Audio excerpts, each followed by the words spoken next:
This is the Lone Crater YouTube. We hope this video helps. In this video, I will explain how to change VW Passat rear brake pads. Changing your own brake pads can save you money and is a rewarding DIY project. We'll go through each step carefully, ensuring you have all the necessary information. First, gather your tools, including a jack, lug wrench, and a caliper compression tool. Safety is paramount, so always use jack stands. Then, safely lift your vehicle and remove the rear wheel.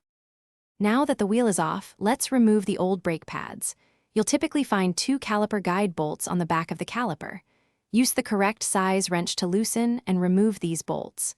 Once the bolts are out, carefully slide the entire caliper assembly off the brake rotor. It's crucial to support the caliper so it doesn't hang by the brake line, which could cause damage. Then, simply pull out the old brake pads from the caliper bracket. With the old pads removed, it's time for the new ones. Before installing, you'll need to retract the caliper piston. This is often done with a specialized caliper compression tool, especially for rear calipers that may require rotation. Once the piston is fully retracted, place the new brake pads into the caliper bracket. Ensure they sit correctly, and then carefully slide the caliper assembly back over the new pads and rotor, aligning the guide bolt holes. To finish up, reinsert and securely tighten the 2 caliper guide bolts. Make sure they are torqued to the manufacturer's specifications.